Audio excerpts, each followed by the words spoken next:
what I wanted to talk to you about was finding, I should back up a little bit. Yeah, I wanted to talk to you about finding my research Māori. And Māori is the Māori word for like, it's the life force of the life essence of everything. So a rock has a life essence, a tree has a life essence, you know, birds have life essences. So, you know, as you can see, I called it finding my Māori or my Mojo Jojo. And I wanted to talk to you about that from the perspective of being a kaimahi or a worker inside Indigenous health provider organisations. So what I worked for the British government in health and policy in the 1980s, mid-80s and early 90s, came back to New Zealand and ended up working with a whole lot of Māori organisations that were setting up either as counselling and social work practices. Some of them had GPs and quite a few of them had nurses.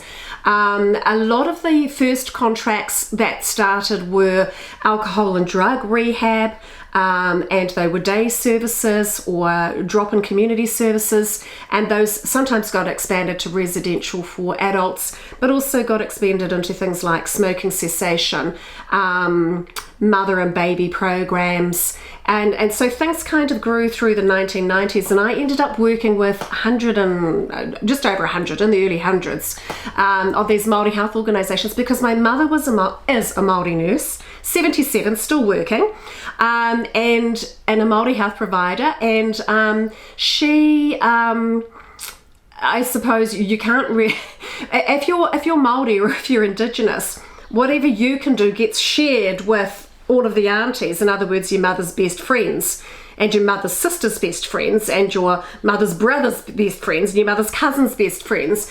And so I would be invited to come and work with these organisations, help put in maybe staff management systems, staff training systems, patient management systems, client management systems, train people how to use them. But in order to do that, I obviously had to sit beside people and see how they did their work, with people who were intellectually disabled, with people who had mental health conditions, with people who had family crises, etc.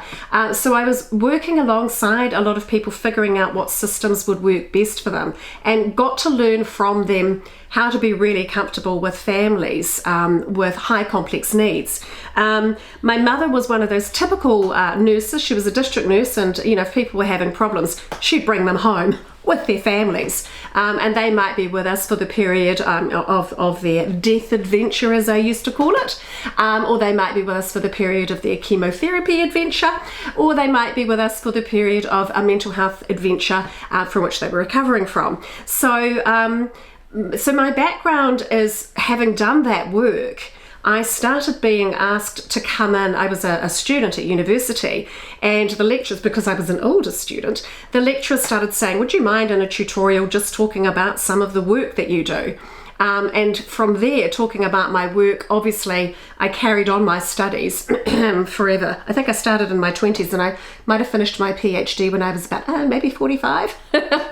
So I think it took about 10 or 11 years for my first degree, and you know, and probably 10 years for my PhD as well, because in between I had whāngaid or looked after other people's children as if I was one of their family members. That's what whāngai means. So when a child comes into my care as my whāngai, I'm not only parenting the child, I'm generally parenting the parents, and sometimes parenting the grandparents as well. I haven't had any experiences of parenting great-grandparents yet, but you never know, it could happen. So along with all of that journey came my academic journey, and over that period of time, from starting my studies in the 1980s till now, the whole idea of our research was that it was very much in the Western tradition, and being British, of course, my dad is British and my mum is Māori. I was like, oh, this is fine by me. But of course, as time went along, there was an anticipation and an excitement, and then a growing respect for the inclusion of Indigenous knowledge inside the research processes. And I like to think that being able to be inclusive of Indigenous knowledge inside a research process has also allowed us to kind of step back and go, how do I use my Scottish heritage? How do I use my Welsh heritage? How do I use my Irish heritage? Or, you know, wherever else I'm from, inside my, or and I'm from all of the above, inside of my research process, but also inside my practice when I'm working with people in the field. And most latterly, the most recent work I've done in the field, as it were, or in the community, I managed a Māori health provider organisation down here in the South Island, outside of my own tribal area, in a very remote area with quite challenging circumstances, lots of mines, lots of quite high complex needs. We had a big mine disaster. We lost, we've got 29 guys still buried in the mine a few years later. And so, you know, a lot of different things to actually work with my team of social workers, nurses, community support workers, counsellors, etc. So I wanted to talk about finding my research modi in terms of finding the integrity in terms of my work with people in the community. That integrity you have to have when you're going in someone's home and working with families. How do you bring that integrity into your research when you've got the competing interests of what a university requires you to produce in order for it to be regarded as research? And then latterly you end up also obviously doing collaborative research with people in different countries and for international journals, and you need to align with their requirements of what they perceive as being research appropriate and ethically appropriate, etc. So that's kind of what I'm going to be talking about today. And I wanted to start really with talking about the Maraea project that I got to spend part of with Debs, and the picture on the front slide I gave you of the knowledge sharers. Some of those people obviously are from Canada, and they work with the with White Buffalo and also with the leading Thunderbird Lodge, which I'm sure you know a bit about through your association with Debs. And if you don't, good idea to chat with her about it. They're really, really cool. And I'm going to go a little bit backwards. Māori always walk into the future looking backwards. We always bring our past with us. So I'm going to start at the end of my journey, which is here, where I was doing the study in the 4 countries, and then I'm going to end up back at my Māori PhD research, so you can kind of get an idea for how complex it felt finding my feet or finding my Māori inside my research journey. So the 2 people I wanted to talk to you about in terms of the Maraea research project that I thought would be of most interest to what we're talking about today is Lewis Stevens, and he was in the picture. He's on the bottom left of the picture in a sort of a beigey and white t-shirt. Now Lewis Stevens is a Māori, he's a trained psychologist, and he is Tainui tribe, and he spent probably, I think, about 20 years working in Australia as a psychologist with children, particularly Aboriginal and Māori and Pacifica children in Brisbane and in Queensland. And a lot about finding children that need, about assisting children and families that needed to be reconnected for various reasons. Stolen generation and all of those sorts of things happening in that country, where the children had been taken away and then latterly brought back into the family. And obviously there are quite a few challenges with getting things to work effectively where a child's been brought up perhaps in a Western domain for a few years and then ends up back in their traditional Indigenous domains, which are quite different. So Lewis doesn't talk about that specifically in the Teaching Indigenous Health Practitioners kaitiakitanga that I wanted to bring to your attention.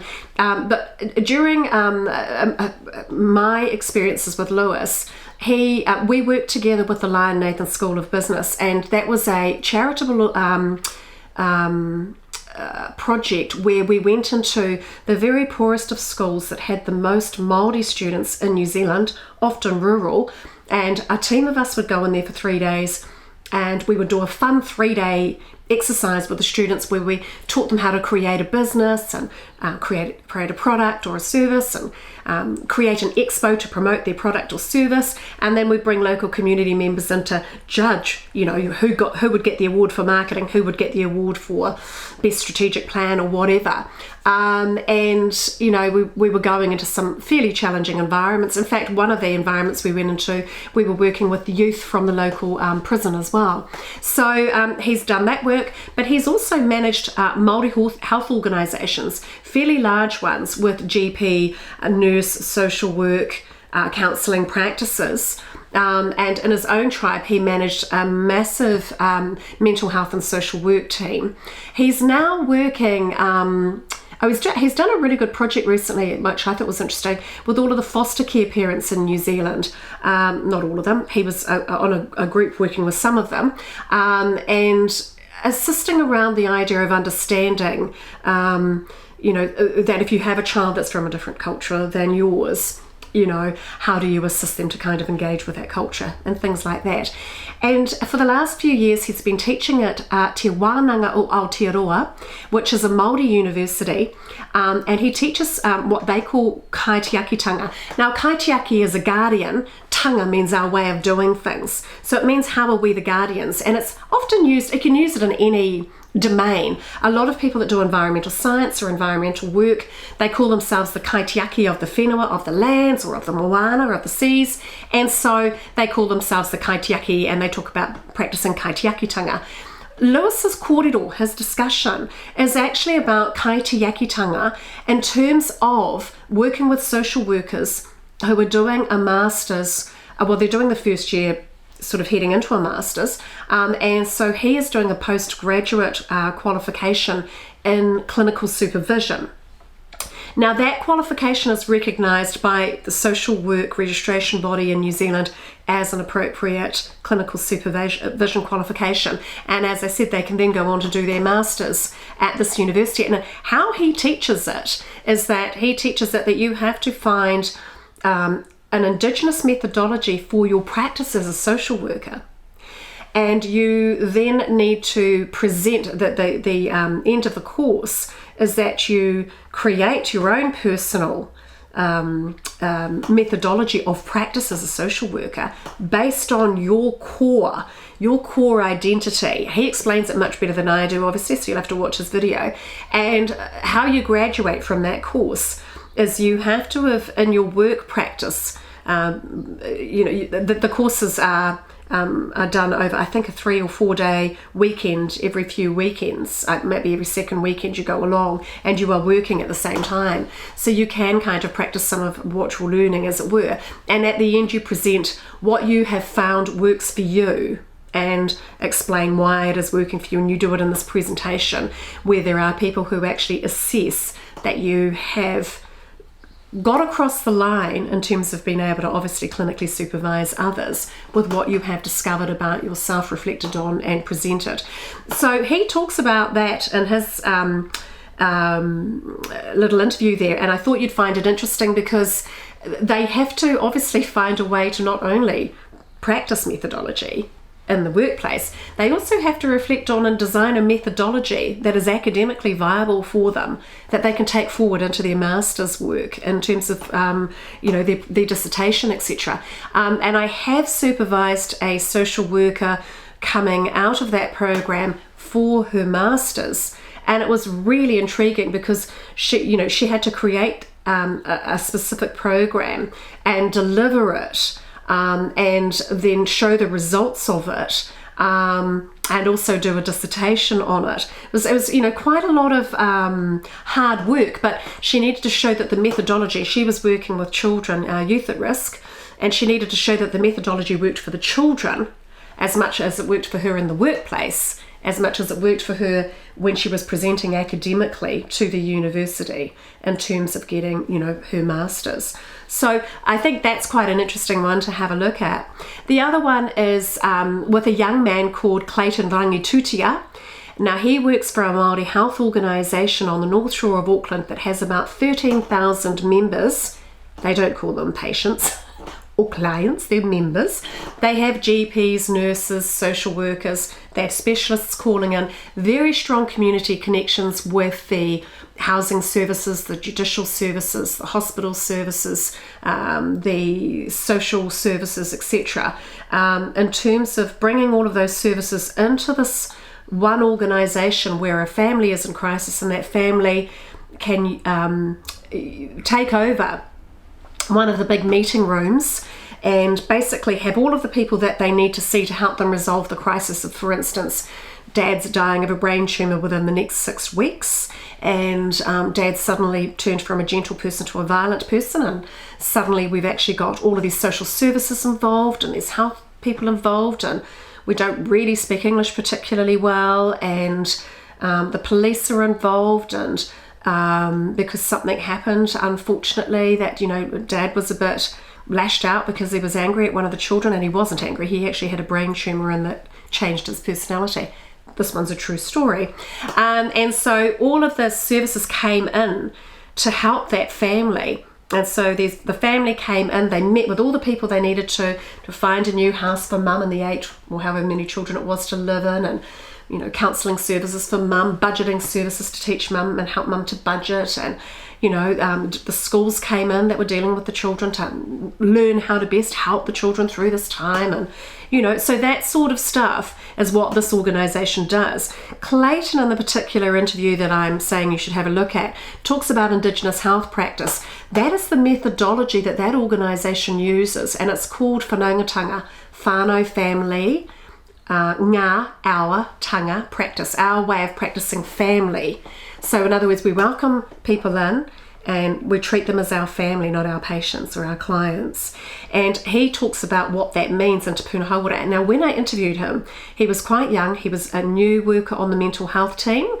It was a few years ago, and he has now finished his qualification in psychology, and he's now working with children, not in the mental health capacity, but in terms of young Māori people in schools, their identity formation, and how the tribe might, you know, best be able to support them going forward in their life journey. So that's another interview on there called Get the Kids to Pick the Oysters, and that was me. You'll see me having a chat with him, and you know, he's saying, oh, you know, he needs to get some money for Kai when he goes to meet these children at the schools and take them out for Kentucky Fried Chicken. And I'm going, no, send them down to the local beach and tell them to pick the oysters, and then you can share the meal together. So but yeah, have a look at the whanaungatanga one, because, you know, that's he's a boy. He's translating. Well, he would have been early mid-20s in that one, I think. He's translating some of his university experience into his breadth of Māori experience, and he's talking about this whole challenge of being Māori, working Māori, but being inside organisations where we receive money from non-Māori organisations like the government or whatever, and some of the challenges of that. So that's quite interesting, because it's about the different methodologies he has used with families. And there's another one there of his called Kapahaka, where he talks about going to the school that he went to as an urban Māori, off his tribal lands. He goes back to that school now as an adult, and he's working with those children on their song and dance performance, which we call Kapahaka, where they'll compete against all of the other little primary school children, you know, so you're under 10-year-olds. And a lot of them come from their tribal regions, and they're doing their little tribal haka boogies, little songs and all the rest of it. But he's teaching them how to do songs and dances that give them a sense of pride about their urban identity and where they're living right there on the North Shore. And, you know, that's actually, it's really interesting, because when I interviewed him, there were a whole lot of researchers who'd started doing research about this urban identity and how we actually explain that, and how we celebrate it rather than treating it as a second-class citizen in terms of Indigenous knowledge. So a lot of what he's talking about is now being framed into methodologies for going forward in terms of research. So given you that paper for you to have a look at, which is about whānau ora. It is a paper that I wrote after my thesis was finished. Now, in that paper, you will see how Indigenous knowledge, I used Indigenous knowledge to create, I spent years with my thesis trying to get a Western methodology and a Māori methodology to work together. And after about 5 years, I just couldn't get it to work. And so by then I had enough confidence to try just using a straight Indigenous methodology. And so that's what that is. You can see that on that table.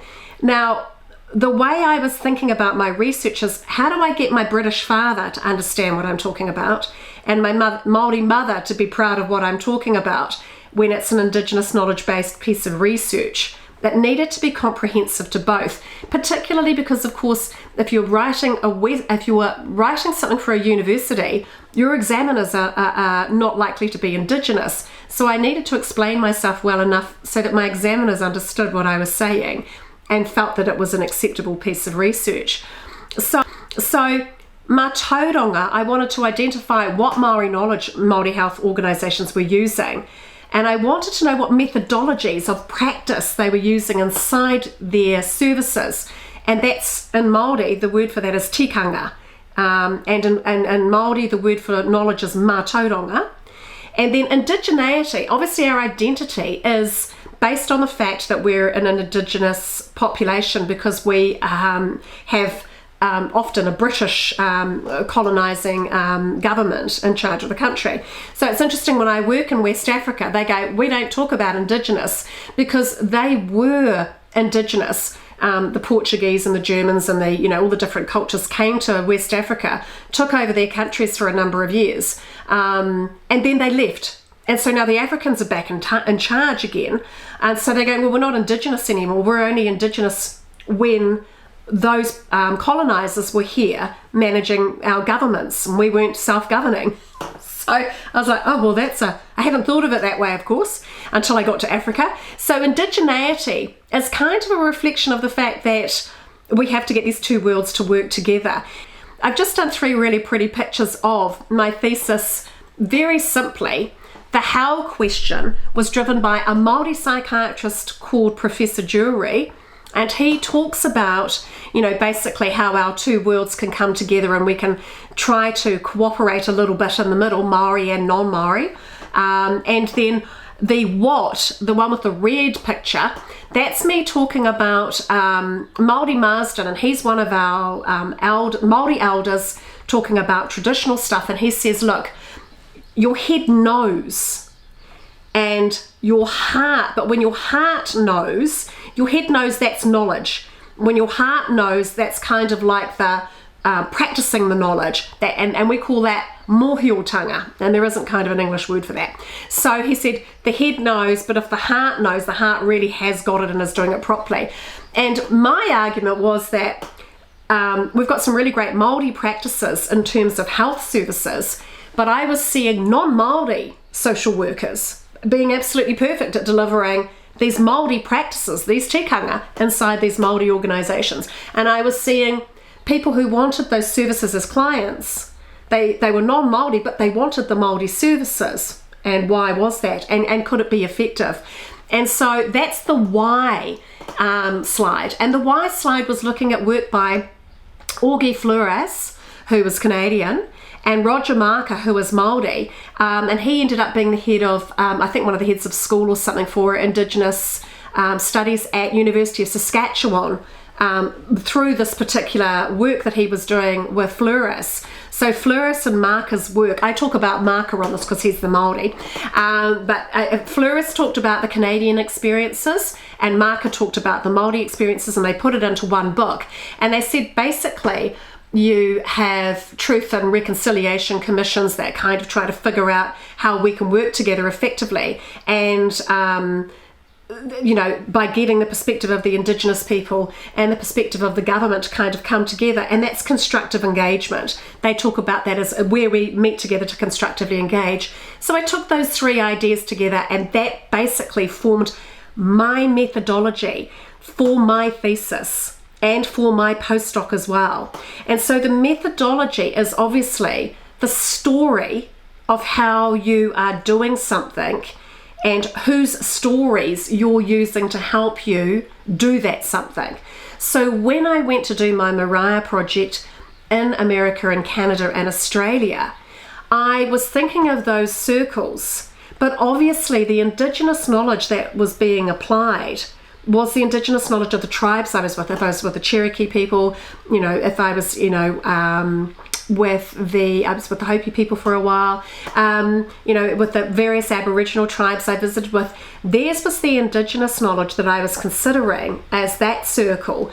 And then in this circle, it was kind of I was trying to figure out whether it should be the Western practices or whether it should be a conglomerate of all 4 countries' Indigenous practices that were on the other side. Haven't decided. I think it ended up being a bit of both. So that's kind of interesting. So you've got the stories from Canada, the United States, Australia and New Zealand that are Indigenous. And then I included non-Indigenous people in my research. I included non-Indigenous people who worked with Indigenous children and got good results for children that were misusing substances. So I thought, well, that complexifies it again a little bit more.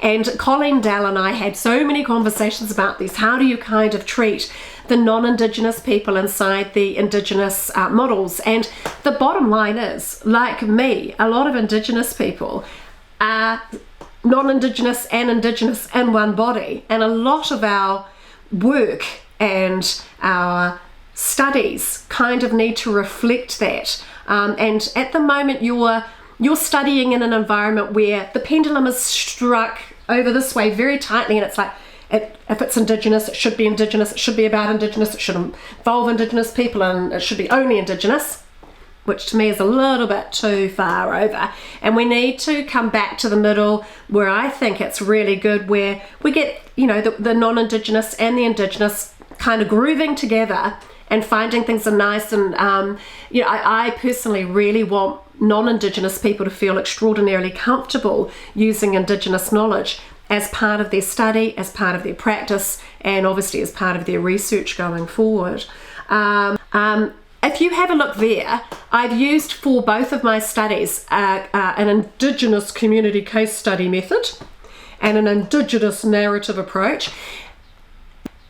That can be your own. It doesn't have to be. I've used Indigenous because Indigenous kind of is the lingua franca of the moment. It's what people are very keen to hear lots about, so I've used it. There is no reason why you can't use the case study method based on the community knowledges of the communities that you're working with, and you use the narrative approach based on the way that the people that you're working with like to tell their stories. So you can base an approach in terms of your methodology and in terms of your methods on the people that you want to be working with, but it needs to be your heart and soul and what you're passionate about and the way that you love doing things.